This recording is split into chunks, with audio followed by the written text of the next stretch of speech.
Hey, very pleasant good afternoon as we welcome you into the Lion Country Kia Goon and Ironhead show here on a Tuesday afternoon. Goon, the heat is killing me. Come on. Can we get a break from the Cannot heat? live in this environment anymore. It's like the sun out there. I mean, my lord. Actually have, yes, a day without rain, with actual sunshine and spring, even summer-like temperatures here in the Valley of Happiness on this Tuesday. Lots to get to. We will do so over the course of the next couple of hours. Do want to mention, just confirmed, the start time for our coverage of Bald Eagle area softball on Thursday. And so we will have an abbreviated show on Thursday. 3 o'clock will be the Bald Eagle area quarterfinal game in the PIAA State Softball Championships. Bald Eagle area, the lone remaining Center County baseball or softball team still alive in postseason play.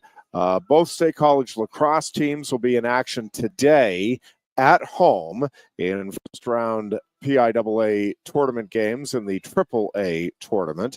State College will be home for both. The girls' action starts at 4:30, and the boys' action will start at 6 o'clock. State College boys volleyball also in first round action in the PIAA state championships this evening. That match will get away at 5:30 at the State High North Gym. So lots of PIAA state tournament action going on at the State College North building and facilities therein this afternoon and this evening. We talk about the NCAA basketball going to or football going into the next semester type of thing. I mean, a lot of these high school kids have graduated school already, and now they're still in the playoffs here. Yeah, it's crazy. So it's some cases. I know. I think all of the Center County schools. Somebody correct me if I'm wrong. I think they all have their graduation ceremonies here on Friday night, and it is looking like maybe not a great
And we apologize. Technical difficulties galore.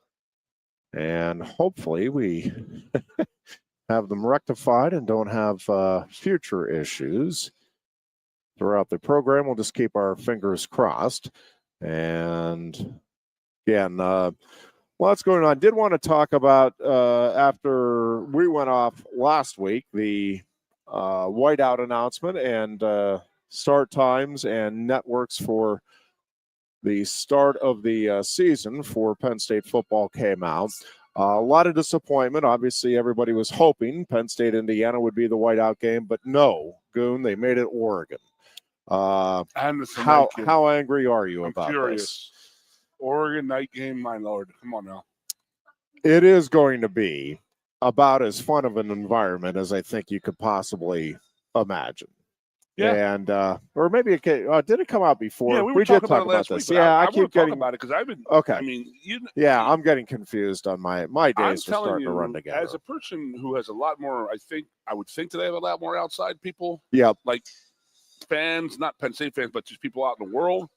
I don't know many Oregon people, but I can tell you right now that there will be a huge Oregon contingent coming across the country for that, just because it's the whiteout. Yeah. Yes, they were going to come because it was Penn State, of course. Yes, because it's a huge game, a top 5 or 10 matchup.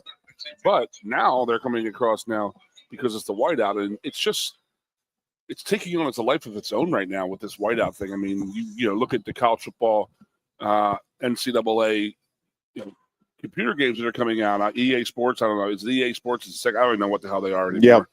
Yep. So they're coming out and they have the whiteout night, and that's how cool is that? I mean, yeah, you've made it when they're making like options of games being a whiteout type of game in State College, and that's really freaking cool, man. That's it, world renowned, I should say. Yes. No, and again, it's going to be, I think, it's going to be a great atmosphere. It's going to be a special opportunity. I think the whiteout game is obviously always an opportunity for Penn State to showcase the fan base, the program, all of that. Yeah. Even more so, I think this year, just because of the, first time Oregon's visiting. Both teams, again, certainly both expected to be in the top 10, I guess. Chance that we have an upset for the ages, but presuming that does not occur, both teams will be highly regarded. Hopefully, both teams come into the game undefeated on the season. It's not just football. Let's talk about this. I mean, I know recruiting is different with every sport, and it's much different even in football than when I was there. That's what I get it. Yeah. But you know how many recruits Kale will have there? And how many recruits Mike Rhodes is going to have there? Yeah, and all of our sports will have all of their top recruits here that weekend. So it's a school wide thing with the whiteout type of thing. Everybody takes advantage of it because it's like, and I know basketball players are not going to be like, oh my god, this is amazing, but it's a football game. It's not a basketball game, but they can see that the school. I think that they see the school attitude and how much people love this school type of thing. And even they're being sold to come play Penn State basketball because of a football whiteout. Sure. Do you want to be part of this overall experience? Yeah. No, so I think that's exactly right. Recruiting's all different. You know what I mean? Is Kale there? It's in October 1 when they start. So they'll be right around start time? Yeah, it'll be around there. So I don't know. I don't understand the recruiting. I don't even understand the recruiting in football anymore. When the early signing, late signing this, but Kale will have a lot of his guys there. Oh yeah.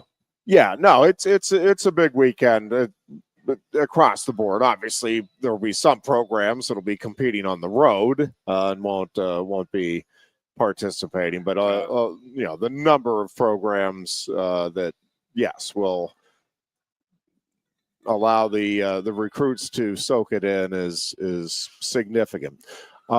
Speaking of recruiting, Mike Rhodes continues to put together and build upon what just might be, and by the recruiting rankings, is the greatest recruiting class in the history of Penn State basketball.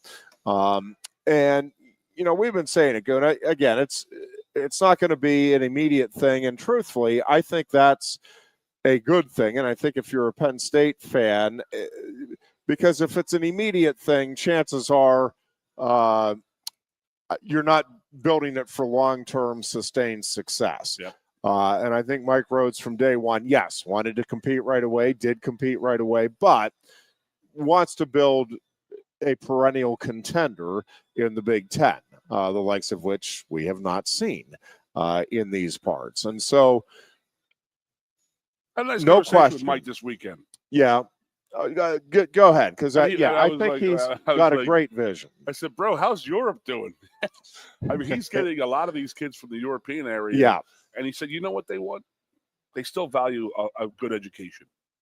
Yep. That's exactly what he said. He goes, the American kids are like, what are you giving me? How much money am I going to get? The European kids are like, well, I'm going to get an education.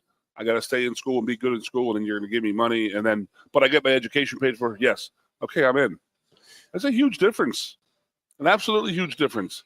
He did say he might need about 5 translators on his team from all the different dialects and the languages that are coming across the pond here to come play here. But, yeah, I mean, good for Mike. I mean, if that's the way you got to go, that's the way you got to go. Although I will tell you, sports has a way of breaking through language barriers. Yeah. Penn State has had enough foreign wrestlers come into the room and, limited English. And it's like, yeah, but you get what's being communicated.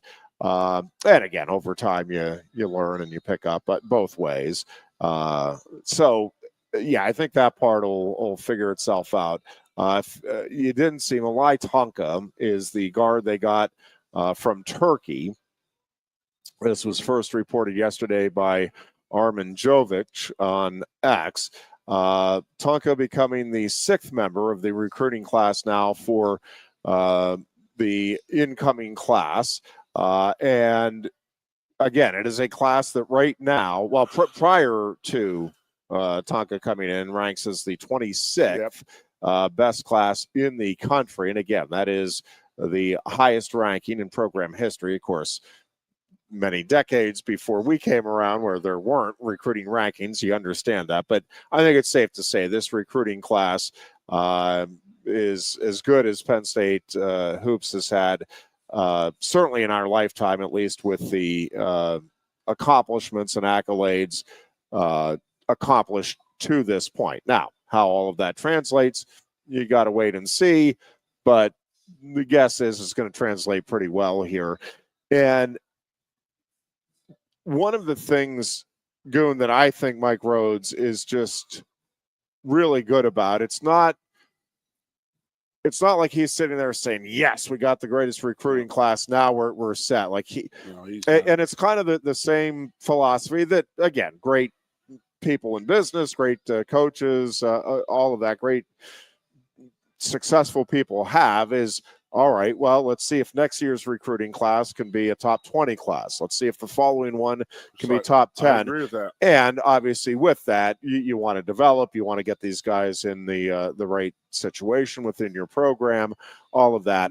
I think all of that is going to come. I think Rhodes knows what he's doing. At the end of the day, he knows what he wants, how he wants to go about building, and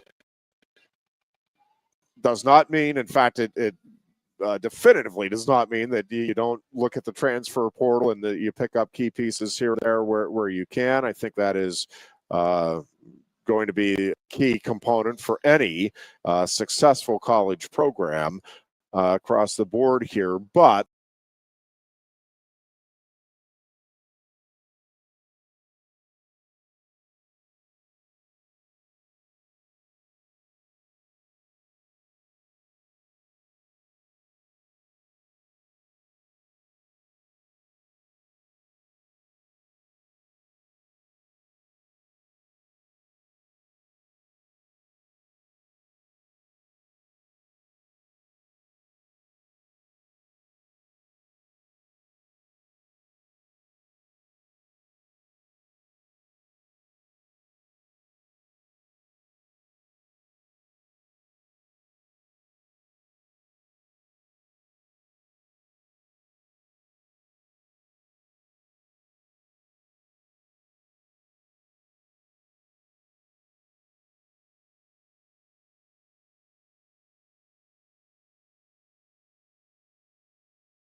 particular.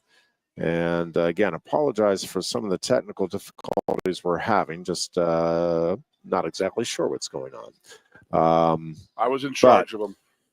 But I think when you again look at just the plan, and we saw the Coaches versus Cancer event was this past weekend, and I think you saw a lot of folks really excited about the future of the program, about the way Mike Rhodes is going about. We've talked about it, Goon. I think the staff he has put together is phenomenal. I think, again, I'm not sure exactly how quickly everything's going to come together, but I am really confident everything is going to cover. And that Penn State basketball, again, success is going to be a relative term. I think they're going to be perennial contenders to be in the NCAA tournament, and I think under Mike Rhodes, they will be in the tournament more often than they're not. Yeah, I mean, we talked last week about the NIL stuff, how it's like how Christian Laettner said there will never be another college basketball program, that is going to be go on a 4-year run like Duke had with Laettner. Now, I'm granted, we're saying that's probably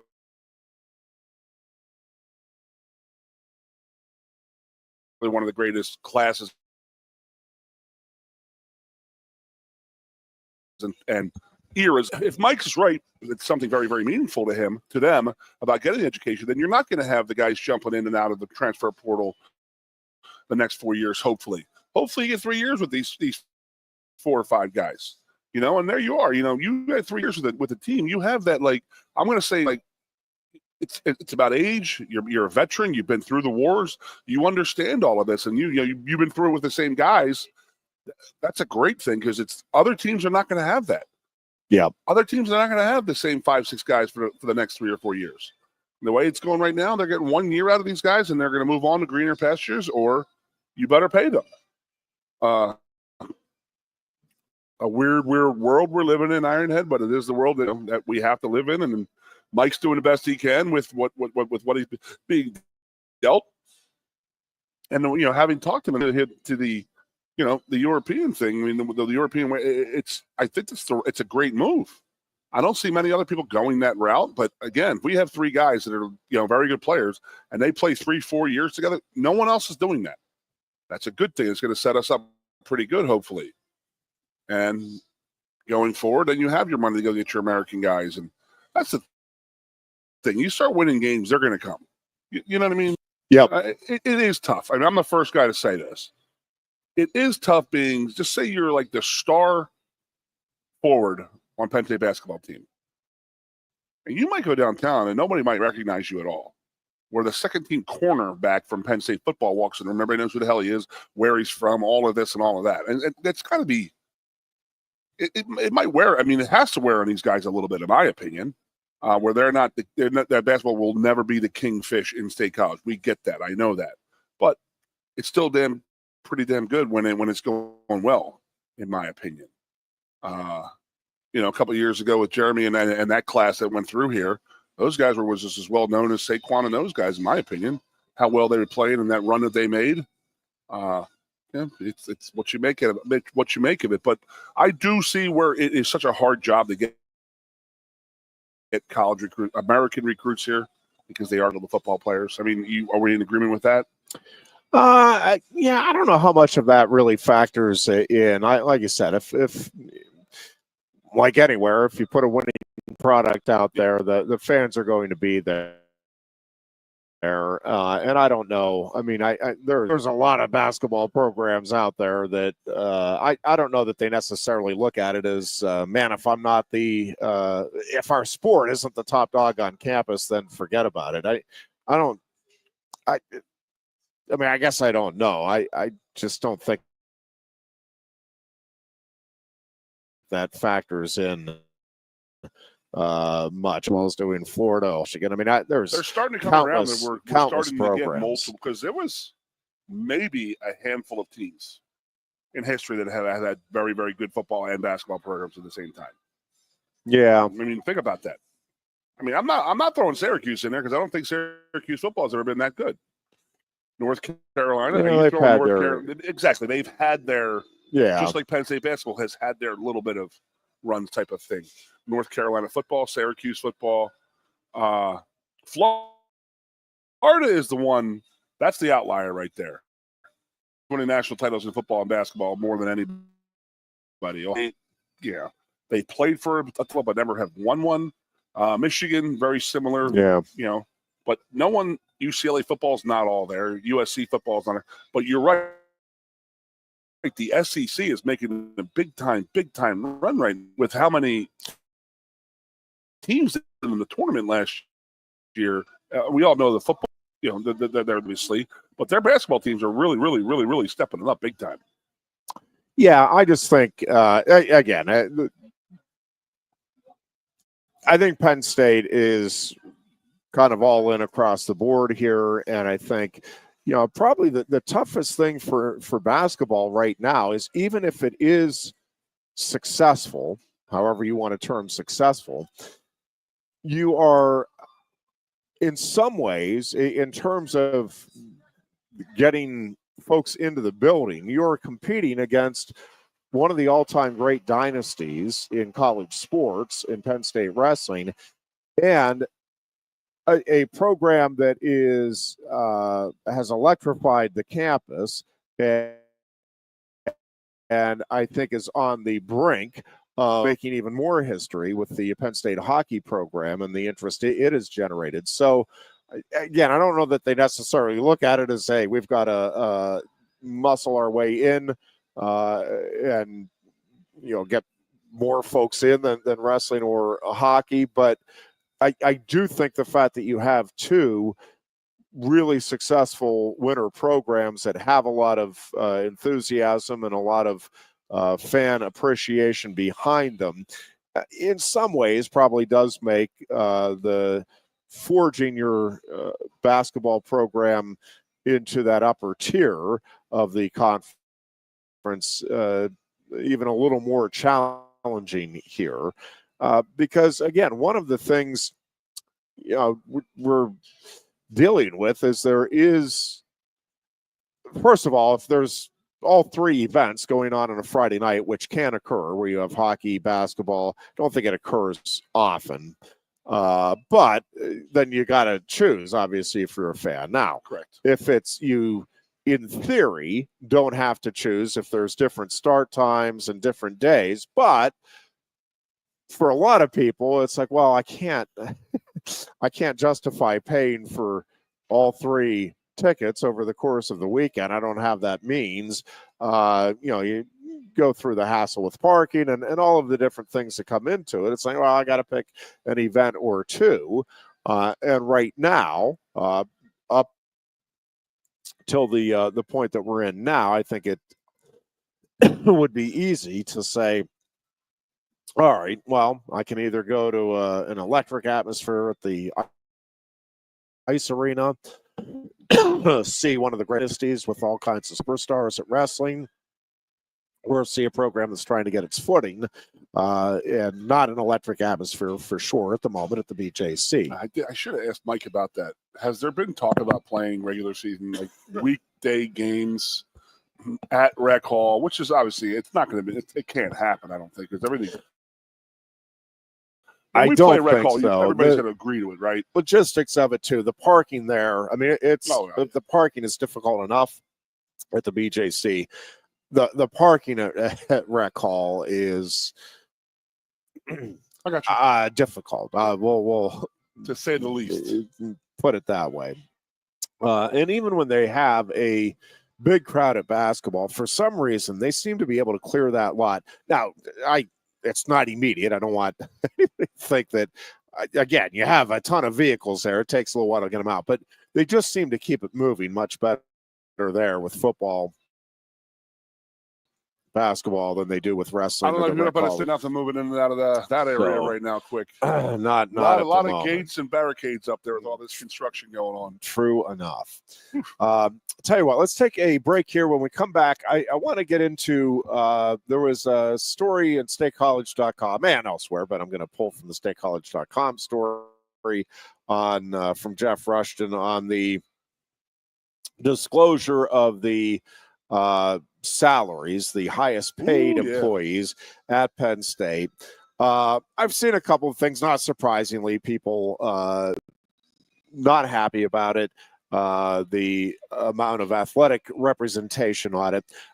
We'll talk about it a little bit when we come back, as hopefully we are on the other side of our technical difficulties. You are listening to the Lion Country Kia Goon and Ironhead show here on Sports Radio 98.7 The Fox, and we are coming. May means warmer weather, the official start of the summer season, and the month that we want to see ya in a Kia more than ever at Lion Country Kia. Hurry into Lion Country Kia now and choose from 79 new Kias on the lot. Just in time for family vacations, check out the refreshed 2025 Kia Carnival MPV. Its new SUV-inspired styling seats up to 8. Lion Country Kia has the 2025 Carnival and Carnival Hybrid with interest rates as low as 3.9% for 48 months through Kia Motor Finance. There's 4 gas models available and 8 hybrids available with up to a 33 combined MPG. Be sure to check out the full Kia lineup too at Lion Country Kia. And remember, every new Kia comes with a 10-year, 100,000-mile powertrain warranty. Make May the month that we see ya in a Kia. From Lion Country Kia, 1334 Dravilla Street, off Shiloh Road, behind Sam's Club, State College. Warranty is a limited powertrain warranty. For details, see dealer or go to kia.com. If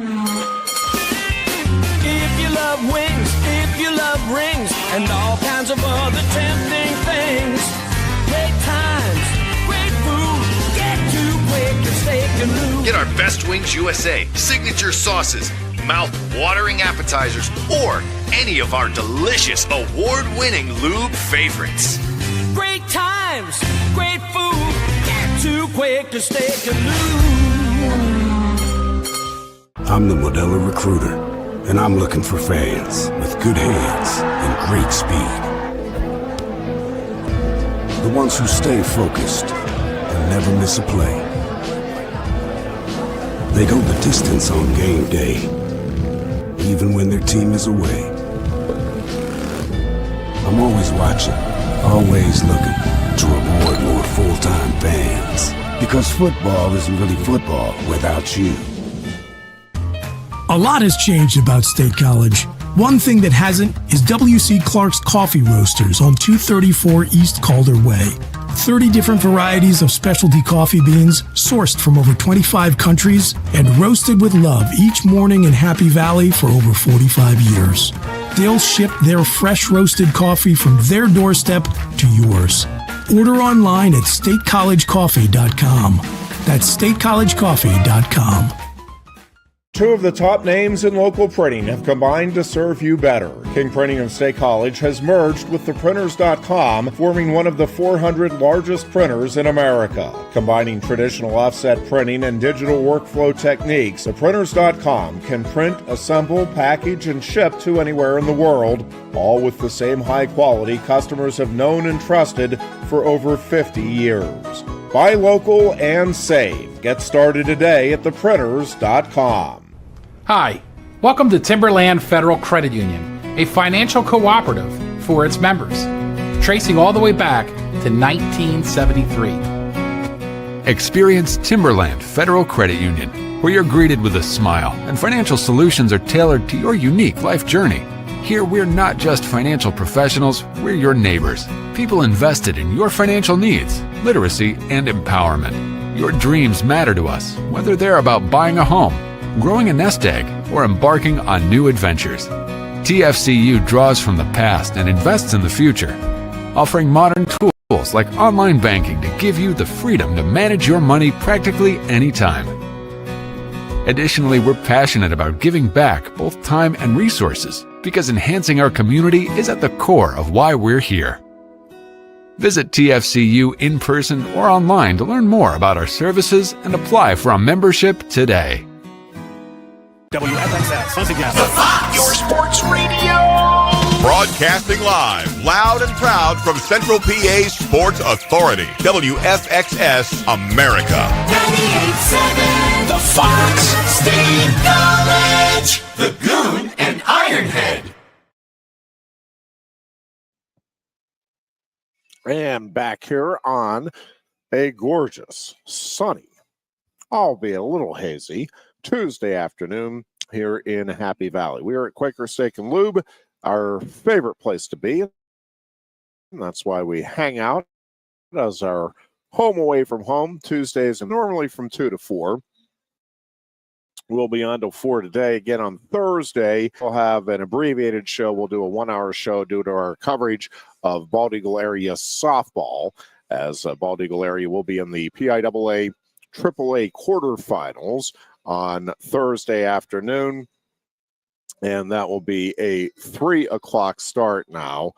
We learned earlier today against St. Mary's. And so, again, we will have live coverage of that game right at 3 on Thursday here on Sports Radio 98.7 The Fox, but Quaker Steak and Lube. You can come on down, enjoy some great food, great beverages. Of course, check out all of the sports action on the many TVs located all throughout the facility, and enjoy the best service you will find anywhere in our area. And we Steak and Lube for being our host from day one here of the Goon and Ironhead show. All right, we had this due to the right to know laws. Penn State now prints out and has to give the highest paid employees in an annual financial disclosure. And this was published late last week, and statecollege.com with a story on it. I think it came out yesterday by Jeff Rushton. And again, these numbers are for the 2023-2024 school year. So the year ending June 30th of last summer. And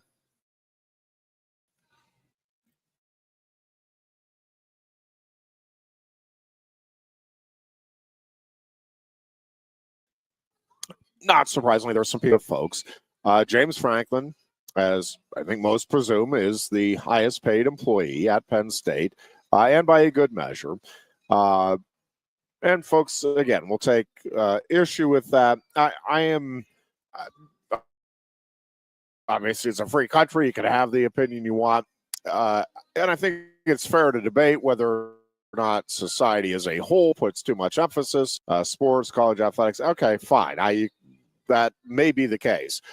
But the reality is, James Franklin and any successful football coach in a college town is worth more than they'll ever be paid. When you look at the overall impact that Penn State football has on the economy, it's why people were panicked about the possibility of Penn State football being shut down in 2011 and 2012, because it wouldn't be the football program alone by any measure that would have suffered. It would have been the town, it would have been the academic part of the university, and well beyond all of that. Again, we can argue, wow, that's just wrong. But the reality is there are, and I don't think you can directly quantify this. I don't think I can sit here and tell you whether 6,203 students that are coming here because Penn State has a football program that wins. But make no mistake, Penn State, a good chunk of these students that come here, part of it. I'm not saying the sole reason. I'm not saying if there wasn't football that they wouldn't consider it still. But, yeah, people come here. Go to school here in part because, I want to be in the student section, be part of that environment on football Saturdays in the fall. There's something vibrant about that. When you look at the number of stores, not just in downtown State College, but certainly in downtown State College, that rely on Penn State memorabilia, Penn State t-shirts, Penn State jerseys, Penn State hats, sweatshirts, the whole 9 yards, banners, all of the different things that come with the sales, the tailgating experience, to say nothing of obviously having 100,000 plus folks that come into town. And again, there are people that will come into town to be part of the football weekend that will not go to the stadium, don't even plan on going to the stadium. Now, some will come up, hey, I'm going to see if I can get tickets, but some come up, no, I just want to be part of the tailgate experience. I want to hang out in the parking lot. I'll watch the game at my buddy's RV, or I'll go downtown. And that's another component of it is, again, all of these folks before and after the game, but many during the game are, visiting the establishments around the area, obviously the hotels, et cetera, et cetera. So there's all of that. I would argue also now, with all of the different components that a head coach at a football program like Penn State is responsible for. And yes, it's a big step, a lot of different responsibilities, but he is overseeing, I think, more than people realize in terms of just the day-to-day duties that go into this. The other part of it, and I think Cale Sanderson, Guy Godowski, all of these coaches will tell you, we're coaches. We want to win. That is part of our role. We understand that, and that's how we'll be judged. They get it. They accept it. They want that responsibility. They're competitive. They want to be in charge of putting together a winning program. But the impact that they want to have is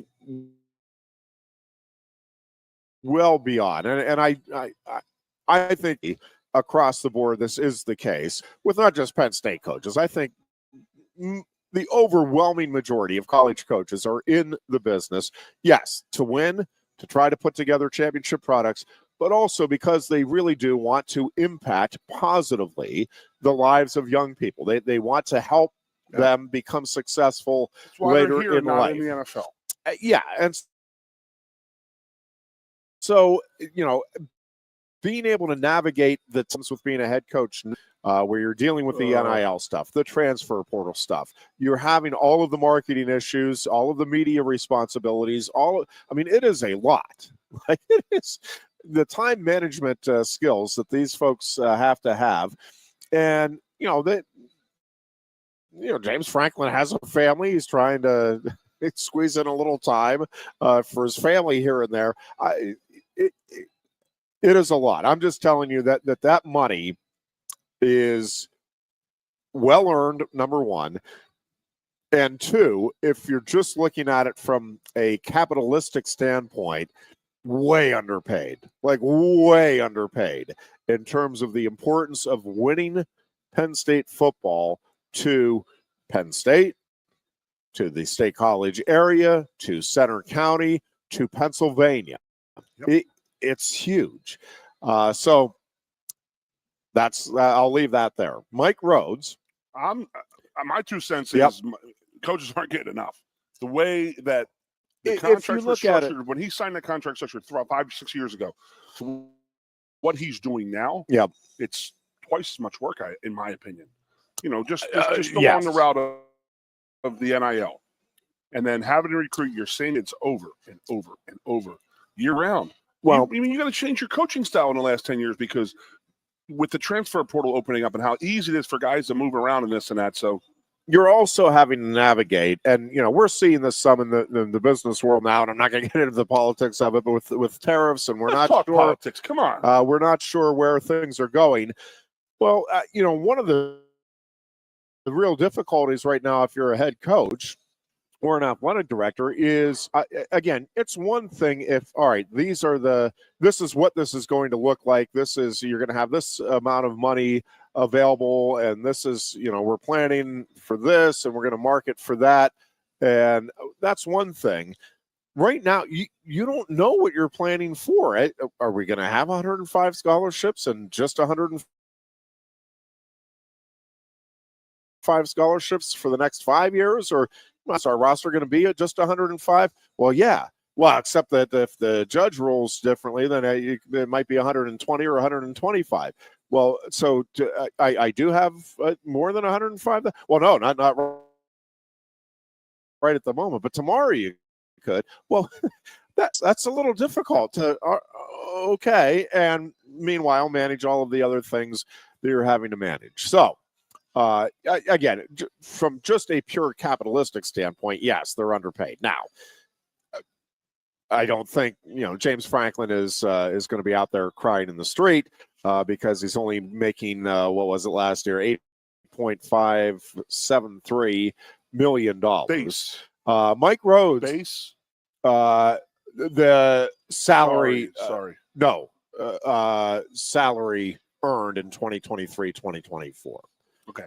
So that doesn't agree on the last season. That's the overall salary for 23. Salary. So he gets bonus for playing. Well, no, that would include that. Okay. This is the compensation. 2 years ago. No, this is 23-24. So this is last year. This is the compensation earned by James Franklin. Now, it is not including, if he's going out there and doing commercial endorsements and that sort of thing. It's salary and his salary compensation only. And his bonuses and stuff. Well, bonuses are part of your salary. Okay. That goes into your salary. So, yeah, James Franklin is top of the list. Again, $8.573 million. But he has been, since he's been here. It's not unknown that the highest paid employee in the state of Pennsylvania is the head football coach at Penn State. Joe was it for years. So it's not just the James Franklin thing. Mike Rhodes is second overall on the list at Penn State. $4.179 million for Mike Rhodes. Again, this is for the 23-24 academic year at Penn State.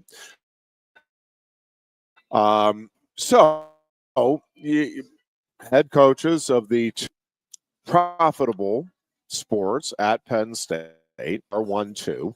Again, those two with the TV component figuring heavily are what provide the opportunity for all of the other sports programs to exist at Penn State. So,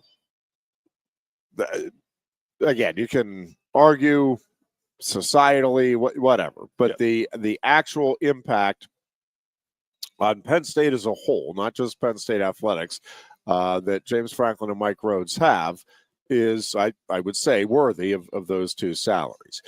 The third highest salary is actually former Penn State Health CEO Stephen Massini. And again, this is 23-24, $1.6 million. And then Neely Bendapudi, the Penn State president, is fourth on the list at $1.378 million. And Pat Kraft, the athletic director, officially vice president, intercollegiate athletics, at $1.343 million. Is that, if you don't mind me asking? Yep. When did Pat sign his bump up?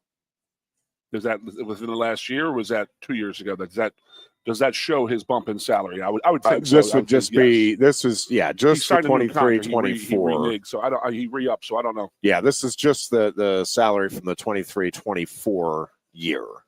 And then Mike Yursich, Penn State's offensive coordinator, football, at the time, $1.22 million. So for 23-24, you had the highest paid employee, second highest paid employee, and four of the highest six employees being Penn State athletic personnel. Three coaches, a head coach, an assistant coach, and obviously the athletic director. You had two neurosurgeons with Penn State Health, Kevin Cockcroft and John Kelleher, next on the list at 7th and 8th at $1.138 million and $1.136 million. And then orthopedic surgeon Jesse Bible at $1.084 million. And so the top nine employees all over $1 million. Nobody else over $1 million.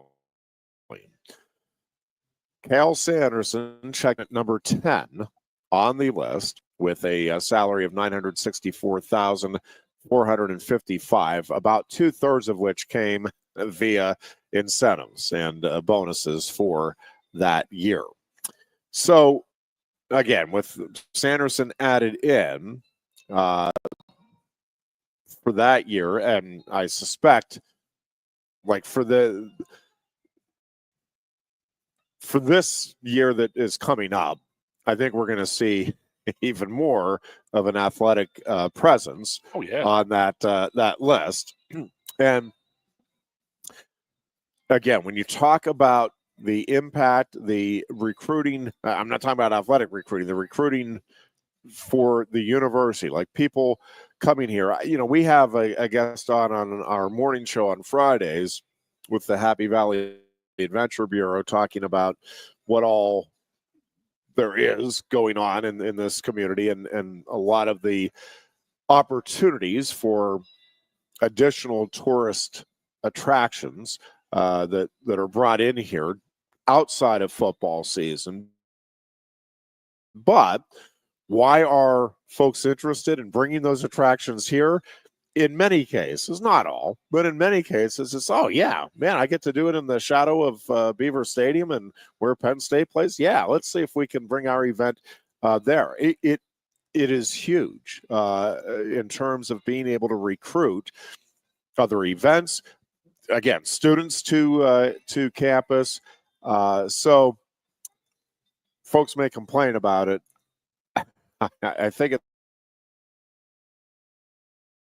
the end of the day, and again, the hope is, and you look at what these coaches are doing in terms of the impact their kids are having after they leave Penn State and going out and making a difference. Obviously, I'm more, I'm closer to the wrestling program, and I talk to a lot of the former wrestlers. The number of them that earnestly will come back for, different weekends or the golf tournament at the end of the summer, those sorts of things, and talk about the desire to give back to society and to continue to promote the values that they were either learned or just had reinforced by Cal Sanderson and the coaching staff here.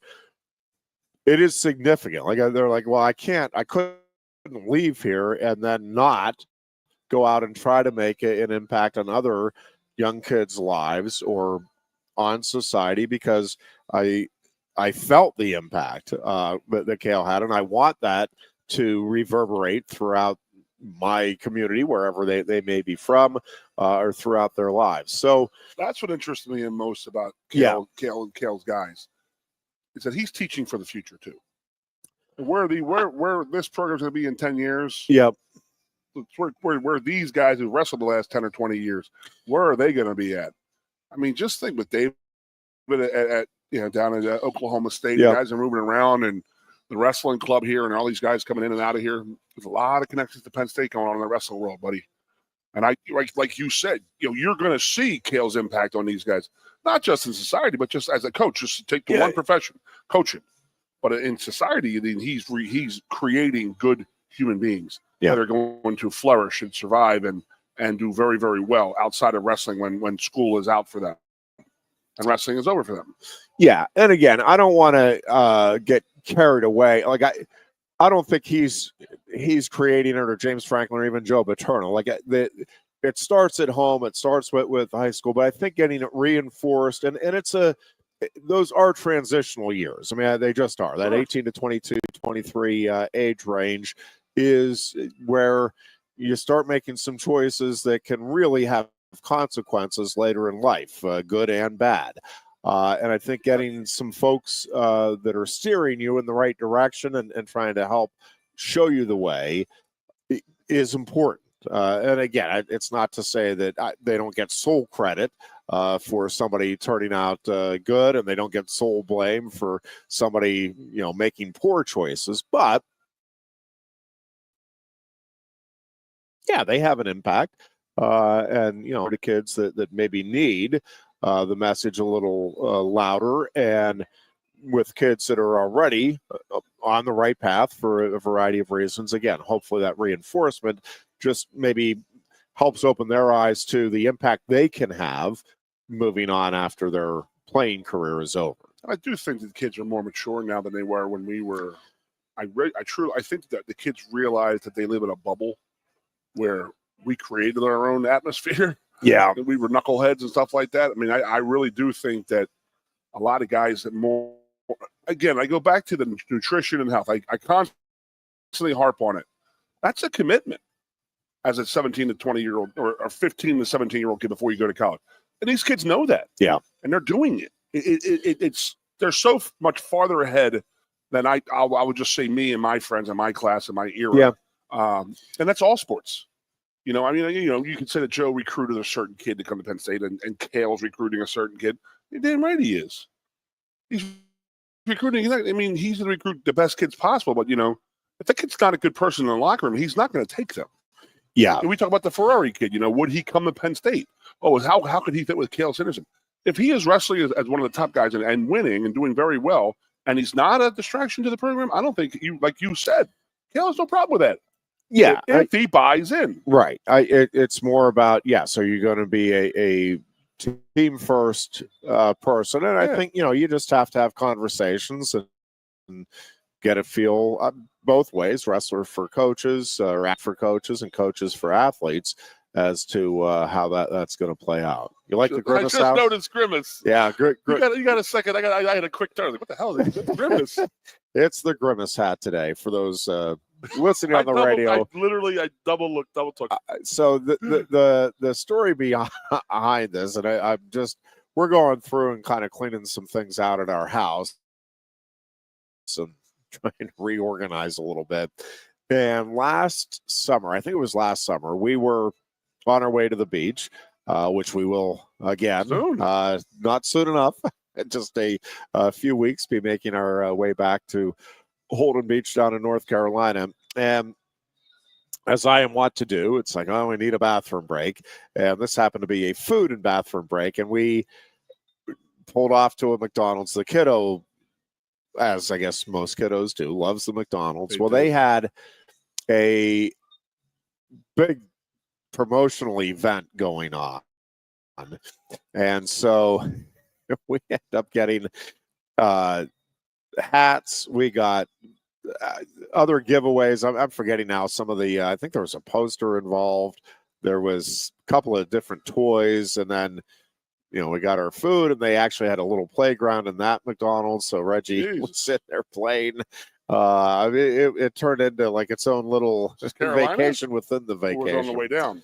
It was on the way down. I think it was in, I don't remember for sure. It was either Virginia or North Carolina where the this was going on. So anyways, we each got to grab a hat, and I grabbed the Grimace hat. And I think I've worn it one other time. I wore it on the way down then. And I think I've worn it one other time. But it was, we were cleaning out today. I'm like, I need to bring out the Grimace hat for today's show. So look what happened. The weather turns nice. Yeah, I'm telling you, it is. Thank you, dear Grimace. And Grimace, a fine day to be drinking a milkshake, if I do say so myself. So again, I think. How are you with Cale being that low? I mean, I understand. I mean, does he understand? Oh yeah. Okay. No, Because it's to be sitting there like, you say that low. Cale Sanderson doesn't win. You say that low. He is 10th on the overall list of employees at Penn State. That's for 12 and 11, pretty 14 national titles. Pretty significant. What is he in the wrestling world? Where is he at? Right up there. Obviously, Dave's a little ahead right now. right up there. Yeah, I don't know in terms of base salary. I'm not even sure. I mean, his base is in the, I don't even know exactly, but 340, 350, somewhere in there. But I think that's pretty comparable to other top programs for sure. And again, I think we're going to see in coming years when this list comes out, what programs are being emphasized here at Penn State. Yes, I think that's going to become, not that it's not pretty well known as it is, but obviously football, basketball have to be priorities. But I think when you look at what the hockey program is doing, obviously what wrestling's doing, I think the lacrosse program is, both programs are going to be consistently fighting for Final Four spots here in the coming years. Women's soccer, I think men's soccer is going to get there, back there as well. And, I think the baseball and softball programs are on the cusp right now. I really do.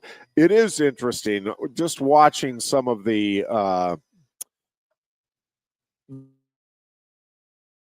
games here in the baseball and college softball playoffs.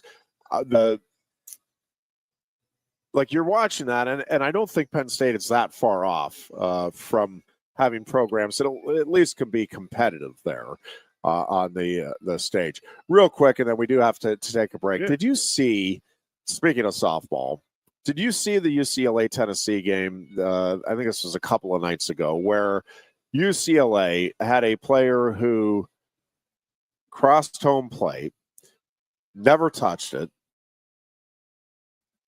Teammates are celebrating. The one teammate sees she didn't touch it, grabs her by the wrist, and says, "You got to touch the plate."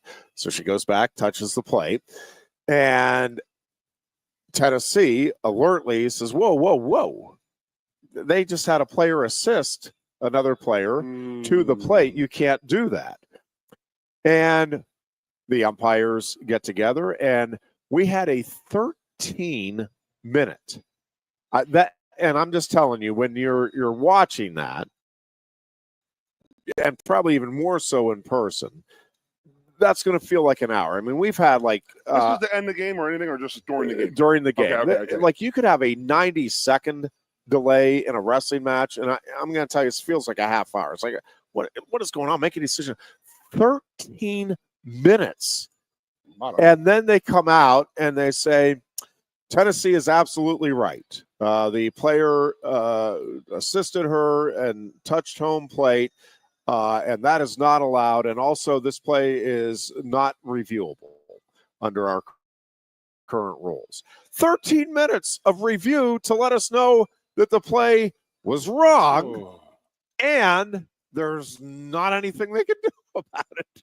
It's like, well, why? And obviously, I think they had to dig into the rule book because I don't think they knew that. But 13 minutes they spent reviewing a non-reviewable play. And then, to me, you almost compounded by saying, yep, we definitely got it wrong.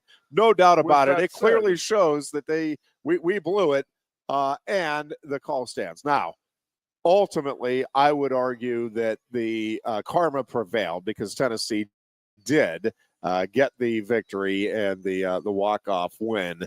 But, man, like, what a disaster. And I think it's going to be one of those, just like we had with the Penn State lacrosse game a couple of years, 2 years ago, where, let's use it. Yes, it's like, well, why would you not have, whether or not the player is stepped inside the circle? Like, if you have an angle that shows one way or the other, why would you not be allowed to review that? Why you wouldn't be able to review this? And, we see the player grab her by the wrist. You can't do that. But 13 minutes they spent reviewing a play that you can't review.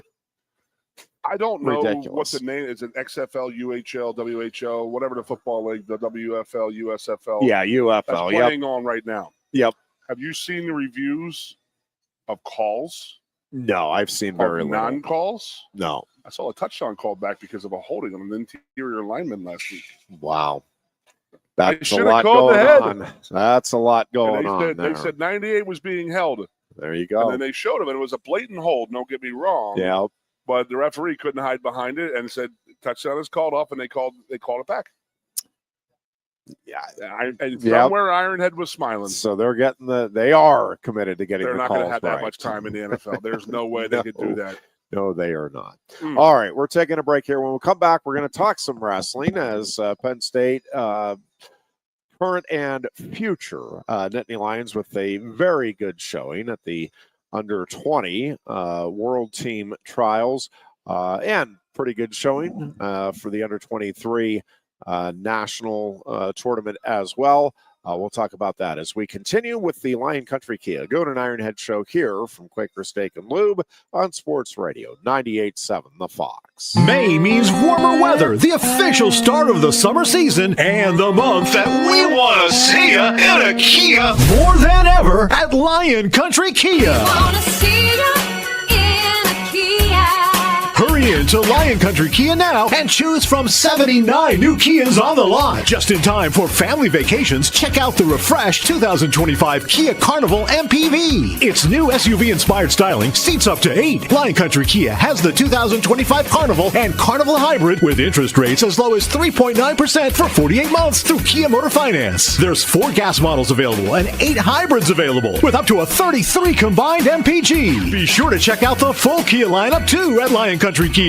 And remember, every new Kia comes with a 10-year, 100,000-mile powertrain warranty. Make May the month that we see ya in a Kia. From Lion Country Kia, 1334 Dravilla Street, off Shiloh Road, behind Sam's Club, State College. Warranty is a limited powertrain warranty. For details, see dealer or go to kia.com. If you love wings, if you love rings, and all kinds of other tempting things, great times, great food, get to Quaker Steak Lube. Get our Best Wings USA, signature sauces, mouth-watering appetizers, or any of our delicious award-winning lube favorites. Great times, great food, get to Quaker Steak Lube. I'm the Modelo Recruiter, and I'm looking for fans with good hands and great speed. The ones who stay focused and never miss a play. They go the distance on game day, even when their team is away. I'm always watching, always looking to reward more full-time fans. Because football isn't really football without you. A lot has changed about State College. One thing that hasn't is W.C. Clark's Coffee Roasters on 234 East Calder Way. 30 different varieties of specialty coffee beans sourced from over 25 countries and roasted with love each morning in Happy Valley for over 45 years. They'll ship their fresh roasted coffee from their doorstep to yours. Order online at statecollegecoffee.com. That's statecollegecoffee.com. 2 of the top names in local printing have combined to serve you better. King Printing of State College has merged with theprinters.com, forming one of the 400 largest printers in America. Combining traditional offset printing and digital workflow techniques, theprinters.com can print, assemble, package, and ship to anywhere in the world, all with the same high quality customers have known and trusted for over 50 years.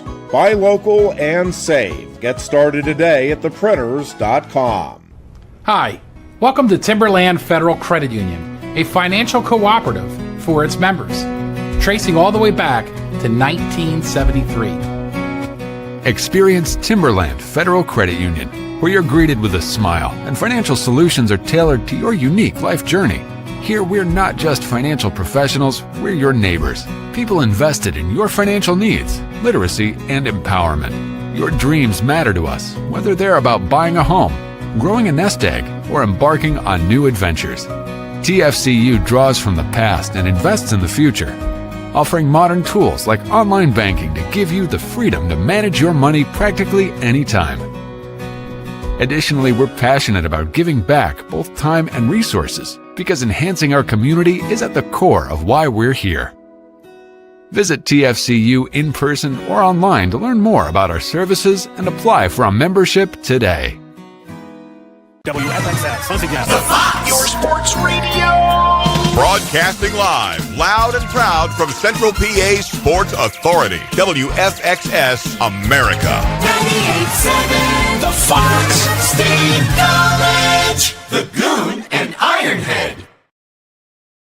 Back here on a Tuesday afternoon as we hurtle toward the rest of the week and the big Pirates-Phillies series coming up at PNC Alan's Park not returning my calls. I know you're listening. Alan, return a call, buddy. He's afraid. I don't blame him. He's afraid. Not afraid. Just So he's lost 4 straight. Harper might not play. He's still hurting from the blatant attack from the Atlanta Braves pitching staff. Blatant attack. It was ugly, Goon. Yep. Ugly. They went in and they tried to sever the head and the body will follow. That's not happening. Yeah, he hasn't played in 4 games and they've lost 4 in a row. You're talking about younger athletes being more mature than. You know what I'm saying? No, I don't do. know if I mean more mature or just they're more. I think they understand their surroundings a little bit better. I think. Well, no, I think that's more mature, and I think part of it is. I think there's a bunch of things that contribute to it, but I do think, and maybe it's an unintended positive consequence. Yes, that's exactly where I'm going. We didn't have to worry about if we did something stupid. When we did something stupid, there wasn't video evidence of it. Like nobody was taking a video of it, and so plausible deniability. But I think with that, it's like, well, I'm not worried about that. I'm not worried about somebody. So these kids are growing up being told pretty young. I mean, we've had the conversation with our kiddo from as early as 6. Like, you need to make good choices. You need to be smart about things that there can be long-term consequences to making a wrong choice, even at a very young age. And so I do think that they get that message more and see the consequences. I mean, we have enough examples, unfortunately, in our society of folks that, did something stupid and here's the video evidence of it. And that video evidence then, can dog you for a while. So I think, one is, they're growing up feeling that they need to be more responsible. And, especially in public settings. And you've talked about it, there's just so much more knowledge now about what is best when it comes to diet, what is best when it comes to, taking care of your fitness year round. All of the different supplements, legal and illegal, but I mean the supplements that this can help me, stay healthy, fight off immune issues, all of the different things that come into play. And going back to the smartphones and the computers, you can find, first of all, there's more, I think, top-end coaching available to kids everywhere, and these kids are getting more competition in these different sports outside of their immediate area. It never even, and maybe others in my school did, it never even occurred to us. I never even heard it talked about it. Hey, let's go see if we can get some additional competition or some additional training outside of the area. Now, we had Penn State here, so I went to Penn State football camps, and because everybody went to Penn State football camps. But it never even occurred to me. Hey, let's go travel somewhere and get some outside competition. Were you a basketball player? No. Okay. Or get some other other opportunities, either from coaching or from a competitive standpoint. Now,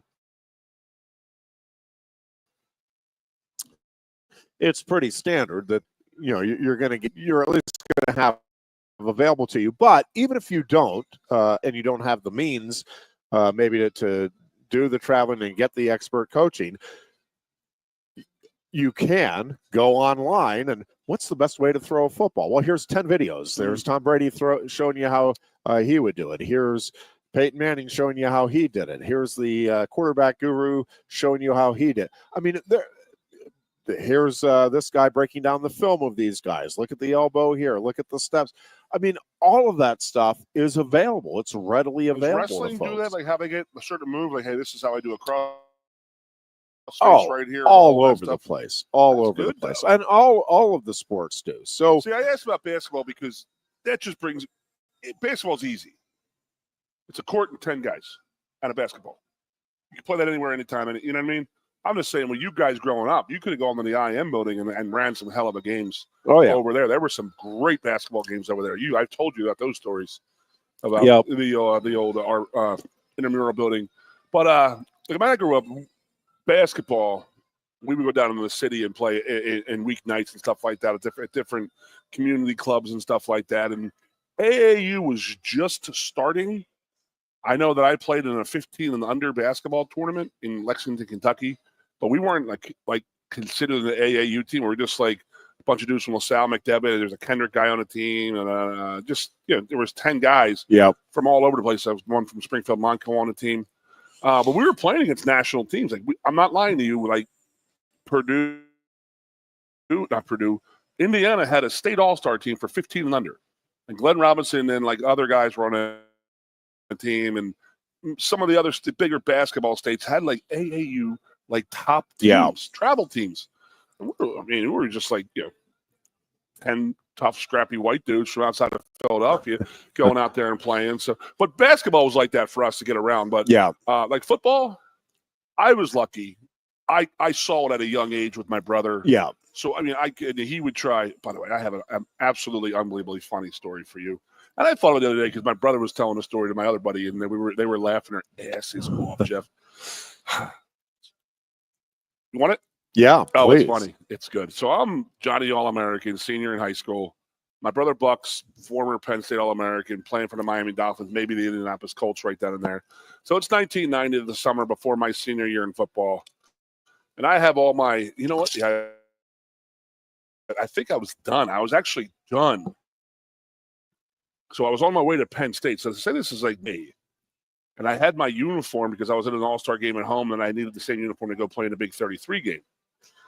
Yeah, that's what happened. So it was like May or June. So it was in between, and he was in between going to camp, and I was in between going to Penn State football camp as in for the team. Yeah. And I guess I was a little too big in my britches. And my mother, who, if you know me, you know my personality. I am my mother's personality. Why her and I clashed a lot because we were the same person, like loud, boisterous. We'll call you out a lot of stuff, but a lot of love, a lot of gratitude and all that stuff. My father was always the quiet guy, chilling out. So he's like my younger brother and my older brother.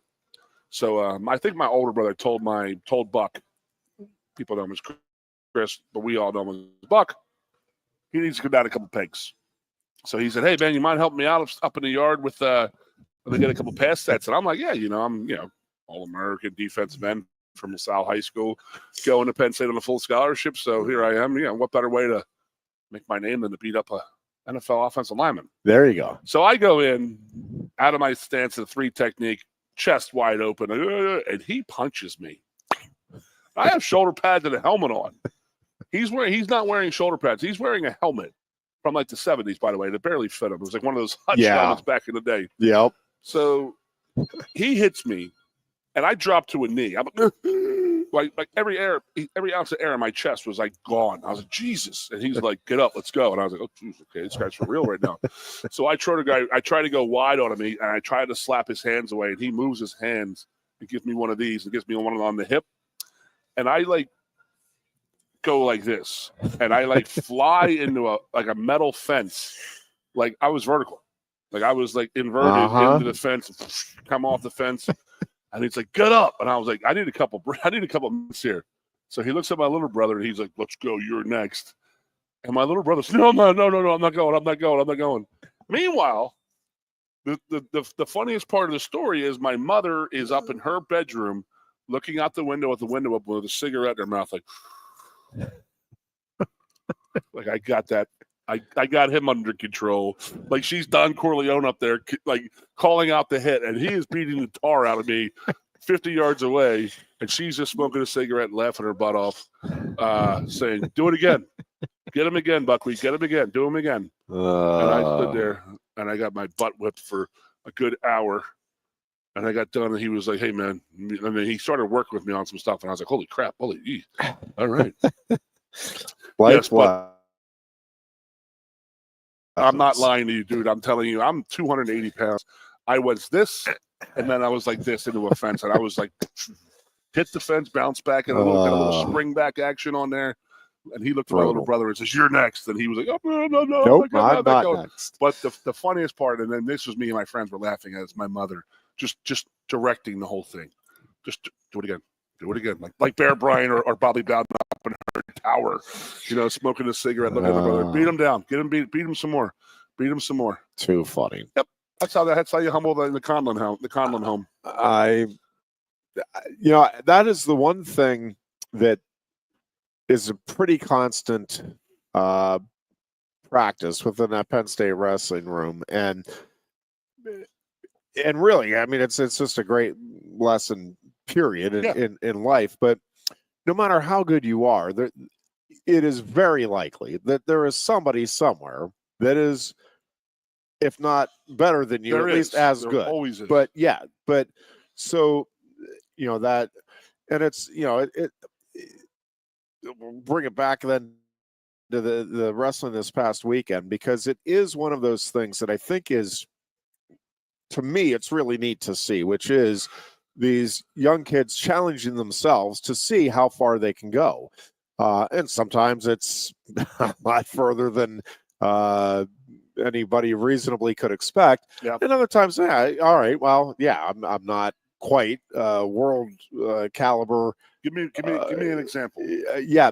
Well, this past weekend, yep.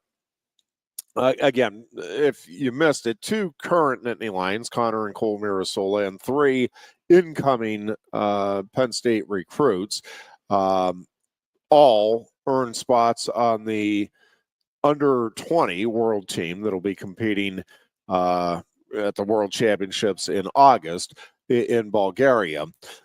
And where I was going with the maturity part of it, Marcus Blaze, every time, both he and PJ Duke, but every time I see Marcus Blaze get interviewed, I get more impressed with him, because again, you're not going to be successful to the degree these guys are without having confidence, but confidence combined with humility, and that is not an easy thing. It's easy to talk about, and the importance of needing to have both. It is really hard, I think, especially when you have the accolades and the achievements that guys like Marcus Blaze and PJ Duke have behind them. Again, you're not going to be able to achieve the success they've had without having confidence. Like you can't do that. You can't go out on the mat and I don't think I can do this today. And hey, look at that, I'm a world champ. That's not quite the way that works. I guess I'm pretty good. But to have the humility to know, there's a lot still that I don't know, still a lot that I want to learn, still a lot I need to learn, and other people that I want to work with, and I allow them to work with me to try to bring out more in what I have to give. You need both of those to be truly, ultimately successful. And those two, and William Hankel it was funny. I did a podcast last week with Zach Sako, and he was asking about William Hankel, and is he kind of the forgotten guy in this class? And I think he is, which is ridiculous when you look at the accolades that he brings in. And again, he's going to be competing for a world championship here. But I think with both Blaze and Duke, folks are looking at it as at the possibility of them contributing next year. Now, I'm expecting Duke will redshirt next year, but again, we'll wait and see. I think Blaze, one way or the other, is going to work his way into that lineup for Penn State. But I think Henkel will be redshirting. But in terms of like, we're talking about 3 elite wrestlers, and it's kind of like the class from last year, where, and this is just what Penn State is doing now, is bringing in. And, I'm half joking when I say this, but they're bringing in like 3 or 4 generational talents every year. We got to change that meaning of that word. And we do because I know exactly what you mean. Yeah, but I would have said prior to this era of Penn State wrestling, I would have called Bo Nickel a generational talent.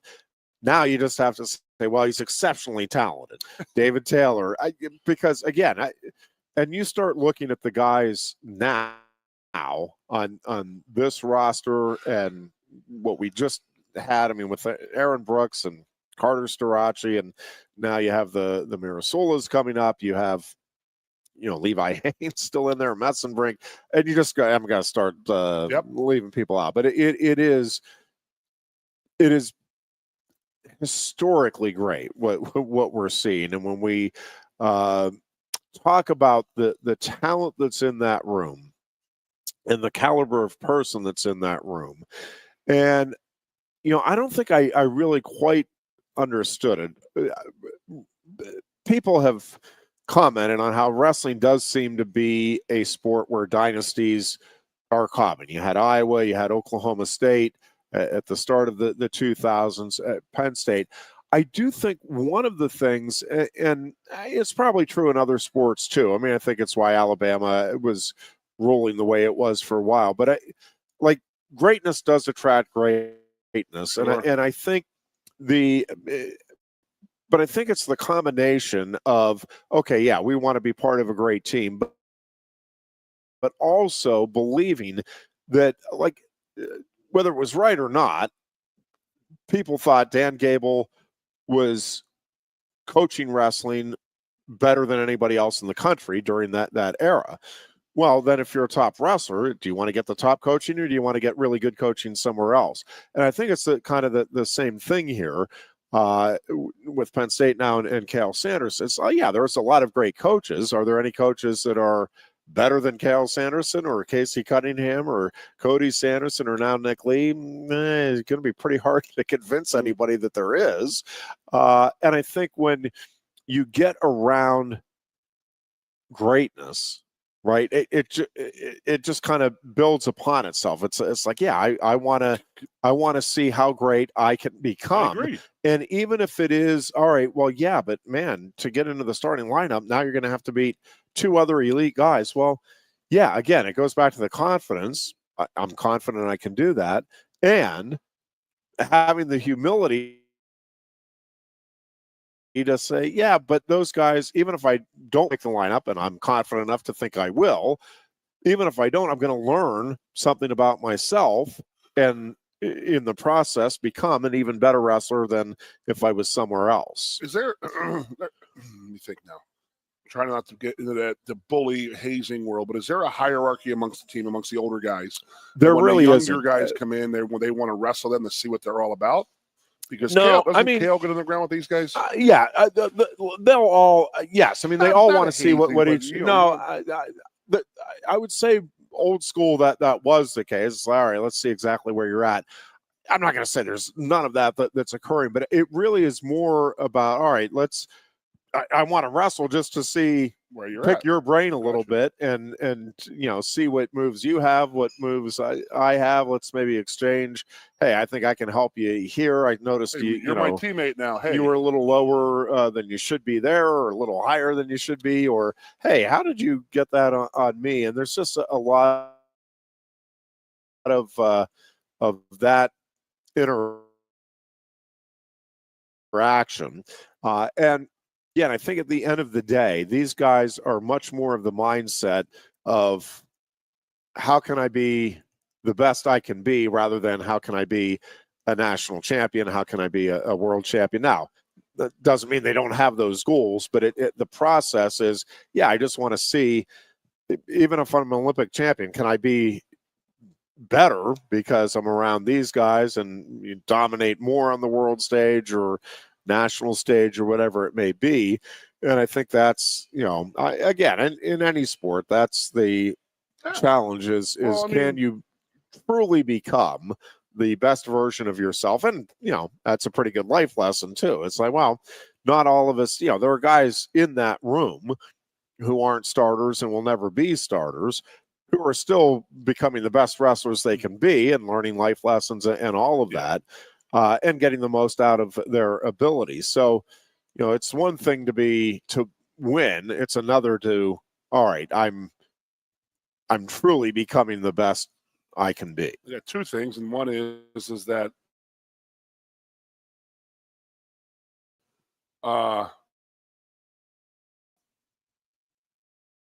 can say about college. He said the difference in the college and the NFL is you win a Super Bowl in the NFL, you're picking 30th that year. You win the college football national title, you get 5 of the top 10 best players in the country. Because they want to keep coming. They want to keep coming in that situation. They want to keep coming to that program and keep that going along and keep that rolling and rocking. So you're talking about self-scouting, in my opinion. You're like, where I'm like, hey Jeff, I know we're teammates now. We were 2 years ago. We weren't teammates. Yep. But I'm gonna tell you, I got that dig on you. I got that crossface on you. I got that ankle pickup because you did this. And that's what's going on. Yeah. And what do you think James Franklin is doing with any kind of Jim Knowles' personal time? If he's not picking his brain like crazy, he's not doing due diligence, because he should be with Jim Knowles every day and say, "Why did you do this to us?" And then Kotelnicki the same way. Absolutely. What I mean? You know what Jim Knowles is going to say to Kotelnicki? Well, Drew Aller should be doing the same. What did you do this to me? How did you do this? Yeah. Why did you do this? Drew, it's all about learning from Drew Aller should be going at. What did you see on film? No what were you trying to do? Absolutely. What could I do to neutralize what was effective? James, I beat Ohio State one time in my career at Penn State. What do I need to do to get to that next level? Why are you this successful against us, Jim? What are you doing? What are you seeing that we're doing on offense that we need to fix? Why? What can we do? Sure. And he's wasting his time and a lot of money, because Jim Knowles will be third on that list next year. After Rhodes. Yeah. He's getting 3-5, right? Yeah. So, and Kotelnicki wasn't even on that list. Well, that was, Jurisic was. Correct. Kotelnicki correct. He's loving it. Be on that list. All right. We'll take a break here and talk a little bit of baseball. Again, we'll talk more Thursday. I have an idea for you. 1 hour show. Yeah. I want this from Ironhead. What do you want? In the Cael Sanderson era, I want your 125 through heavyweight. That's Sophie's choice for you. The difficulty there is that it's in a lot of the cases, it's just different styles. So one guy might be a little more consistent, like the overall, but another guy might be more dynamic in the big moments. It is interesting when you look at what this program has become under Cael and Casey and Cody, and the way they continue. Again, I don't want to get too bogged down on this right now, but when you look at again, they set the NCAA scoring record 2 years ago. Then they set the record again, broke their own record this past season. And again, I don't want to get too ahead of ourselves and start. I was just reading a Iowa wrestling account, and they were talking about and they're doing a terrific job with that program. And it's like, we are building Iowa. We're building toward making sure we have multiple national champions every year and all of that. And they are going to have contenders for that for sure. It's just, again, in this era, I think Penn State is not just the favorite again next year. I think it is more likely than not that if they stay healthy, that team will, for the third straight season, break the scoring record at the NCAA tournament. And I don't think, much like last year, I don't think it's pie in the sky thinking. When you look at the potential starting lineup next season,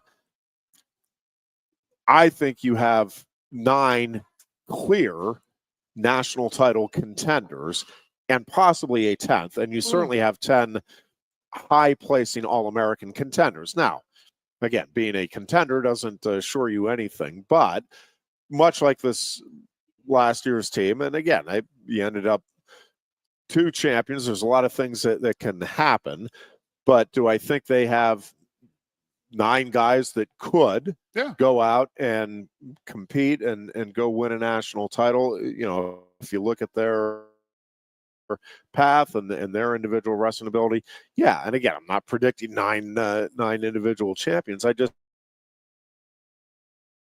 and honestly, I'm not sure they don't have. Heavyweight is going to be a really interesting weight class to watch next year. And I'm just telling you, watching Cole this past weekend, it's still a work in progress for sure, but it is a work in progress that is looking better and better each time out. And I think he is still under the radar a little bit in terms of, like, I think he is just scratching the surface of how good he can be at heavyweight. And it's just, again, it's different when you transition to heavyweight. There's just a lot of different components that come into being a good heavyweight wrestler compared to the other weight classes. And, you know, I think he's still in the process of bulking up and putting on that good weight.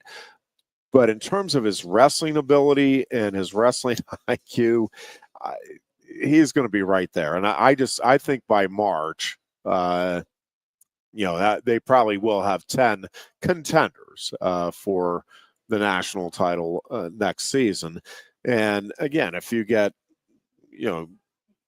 7 guys in the top 3 and a few champions and all 10 on the stand, it's going to be good enough to, again, set a new scoring mark at the NCAA tournament. So no list, huh? We will. I get uncomfortable with that stuff. I understand it. And what if I give you the first 10 years and the second, or the we'll give you a decade at a time? They won't sting so much. It's kind of like it's the same thing. It is funny sometimes to see the lists of all-time great Pirates or all-time great Phillies or all-time great Steelers and Eagles, and it's even more difficult there to me with the different eras, because like Terry Bradshaw, I mean, statistically compared to today, obviously not, but when you look at what the Steelers needed in their quarterback, clearly he was a Hall of Famer. Yeah. And again, if you look at the numbers, it's a different game. And it's a lot of this stuff in baseball too. It's like, some stuff translates obviously era to era, but it's just different. You're playing against the guys that you're playing against, and trying to accurately assess that stuff is, I think, it is impossible. It's not going to stop us from doing that. The components of it have, for sure. Yep. Well, that's components a nice little conversation to have after our break. We'll take a timeout here and be back with more of the Lion Country Kia Goon and Ironhead show here at Quaker Steak and Lube on Sports Radio. May means warmer weather, the official start of the summer season, and the month that we want to see you in a Kia more than ever at Lion Country Kia. Hurry into Lion Country Kia now and choose from 79 new Kias on the lot. Just in time for family vacations, check out the refreshed 2025 Kia Carnival MPV. Its new SUV-inspired styling seats up to 8. Lion Country Kia has the 2025 Carnival and Carnival Hybrid with interest rates as low as 3.9% for 48 months through Kia Motor Finance. There's 4 gas models available and 8 hybrids available with up to a 33 combined MPG. Be sure to check out the full Kia lineup too at Lion Country Country Kia. And remember, every new Kia comes with a 10-year, 100,000-mile powertrain warranty. Make May the month that we see ya in a Kia. From Lion Country Kia, 1334 Dravilla Street, off Shiloh Road, behind Sam's Club, State College. Warranty is a limited powertrain warranty. For details, see dealer or go to kia.com. If you love wings, if you love rings, and all kinds of other tempting things, great times, great food, get to Quaker Steak Lube. Get our Best Wings USA, signature sauces, mouth-watering appetizers, or any of our delicious award-winning lube favorites. Great times, great food, get to Quaker Steak Lube. I'm the Modelo Recruiter, and I'm looking for fans with good hands and great speed. The ones who stay focused and never miss a play. They go the distance on game day, even when their team is away. I'm always watching, always looking to reward more full-time fans. Because football isn't really football without you. A lot has changed about State College. One thing that hasn't is W.C. Clark's Coffee Roasters on 234 East Calder Way. 30 different varieties of specialty coffee beans sourced from over 25 countries and roasted with love each morning in Happy Valley for over 45 years. They'll ship their fresh roasted coffee from their doorstep to yours. Order online at statecollegecoffee.com. That's statecollegecoffee.com.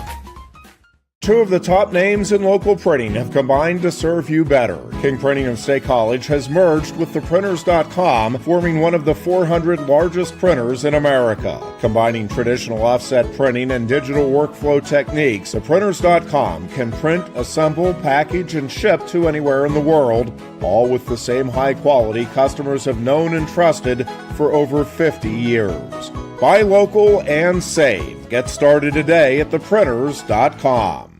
Hi, welcome to Timberland Federal Credit Union, a financial cooperative for its members, tracing all the way back to 1973. Experience Timberland Federal Credit Union, where you're greeted with a smile and financial solutions are tailored to your unique life journey. Here, we're not just financial professionals, we're your neighbors, people invested in your financial needs, literacy, and empowerment.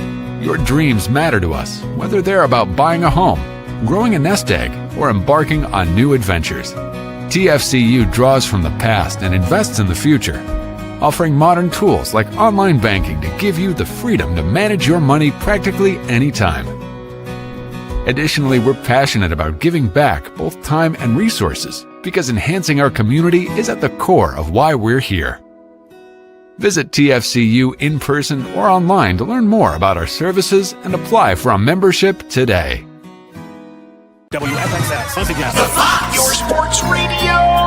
Broadcasting live, loud and proud from Central PA's Sports Authority, WFXS America. 98.7, the Fox, State College, the Goon, and Ironhead. And back for a final segment here on this Tuesday at Quaker Steak and Lube. A couple of other All you notes. can eat tonight, buddy. Yeah, yes, indeed. The all-you-can-eat wing buffet gets underway right at 4 o'clock as we go off the air. You can come on down and enjoy your favorite wings to your heart's content. They have a great selection of sauces you can choose from. If there's something there or not there that you're like, oh, man, I was really hoping they'd have that, ask. They'll accommodate. And it is no Penn State students in town. Take advantage. Exactly. It is your opportunity to take advantage. No question World is about your that. oyster. A couple things from the last few days too. Penn State hockey getting another huge recruit, Jackson Smith, who is projected to be a first-round draft pick in the NHL draft. Committing to Penn State, third highest rated defenseman on Central Scouting's North American list. So that's U.S. and Canada, one of the top 3 rated defensemen in those countries combined. That is pretty heady stuff. And you got Matt Godowski, of course, Guy Skiddo coming in. I think it's safe to say Penn State hockey is going to once again be pretty darn exciting to watch in the upcoming Another kid season. they have who was transferring in, who was a property of the Calgary Flames. Yeah. And the kid that just committed is from Calgary also. So I'm thinking in my head, I'd like to ask Guy this. Is, we obviously know that Guy is. Well, he's from Calgary. Yeah. But yeah. But so's Guy. So I wonder if his relationships up there are getting. I see what you're saying. But also how the Calgary Flames probably very much thoroughly enjoyed how Penn State maintained their property, aka the goalie this year, Sergeyev. I wonder if they're like, okay, well, we found a program here that's not going to abuse our players, not going to get them hurt, or we'll put them in a position where that's Penn State. Yep. So you're starting. I mean, that's the third different relation to Calgary I've seen since. Since that Frozen Four. One was an actual native, but the other one is actually drafted by the Calgary Flames. So, interesting, man. Yep. It's fun being here. I'm at the Coaches vs. Camps the other night. You're sitting there, you're talking to these different coaches and stuff like that, and it's cool because it's just guys from Western Canada running the hockey program. You got Gambino in here, upstate New York running the baseball program. You got Kale. Now he wasn't there this week because he was obviously busy. You'll talk about that. But Mike's there. All the basketball coaches. It was awesome. It was really cool to see all these guys, and everybody gets involved. It's cool and it's great when things are going well. And I had us off yet again to Pat. I mean, people are now outside coming in and asking, "What is this guy about, man?" Because he's getting it done right now. I mean, these are people who I grew up with and or played college football with who were like, "This guy's the real deal," and I'm like, "Yes, he is." So I heard a great story about Pat, and it's like, "Oh well, we were almost there this year." And Pat's answer is this: "Well, how are we getting back, and how are we going to win it next year?" He doesn't want to hear how happy you are for being there. Hey, that's great, congratulations. But now we're moving on. Now we got to get next year. How are we getting back here next year, and how are we going to win this game? And so that it's part of what I was saying with Mike Rhodes and how he is.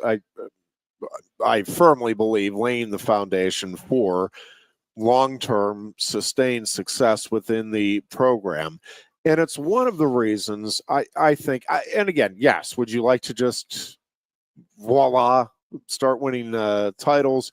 Yes, and and Cal Sanderson, I mean, it took him 2 years to get the championship program there with the wrestling squad. And then it kind of ran from there. But here's the thing, even with Cal, and again, it's a different standard, I'll grant you that.